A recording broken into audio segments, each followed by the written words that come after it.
اخويا الغالي بيقول لك رحت سوبر ماركت قلت له عاوز 30 جنيه لانشون لحيمي، قال لي مش هيعملوا لك حاجه، قطعتين بس. يعني هو لو مقطع القطعه فوق ال 30 جرام هيعملوا اكتر من حتتين.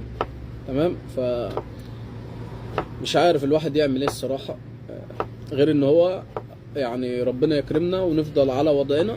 تمام. ان احنا نبيع زي ما الزبون عايز ب5 ب10 ب20 ب30 50 ب100 براحتك.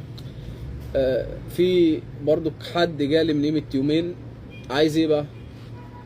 قطعتين فلامنك زي كده، قطعتين فلامنك، قطعتين رومي، وقطعه جبنه براميلي، وقطعتين لانشون حلواني ب50 جنيه، وكل كل اللي هو نفسه فيه. فانا مش عارف ليه يعني. الله المستعان، يعني الله المستعان، والله يعيننا جميعا ويسترها علينا جميعا. وصلت لاخر الفيديو، ما تنساش صلي على النبي. وعنواننا السويس، شارع النيل عند ملعب كفر سليم قدام مدرسه عمر الخطاب، سوبر ماركت عمو جمال. تنورونا في اي وقت وتشوفوا احنا بنبيع ب5 وب10 وب20 ولا احنا بنضحك عليكم. الناس اللي مجربانا عارفين حاجه زي كده، لدرجه ان في ناس لما بقول لها ب5 جنيه ما بيقتنعوش غير لما بيشتروا. فده انا عاذركم فيه، الصراحه يعني. فبس كده، في امان الله.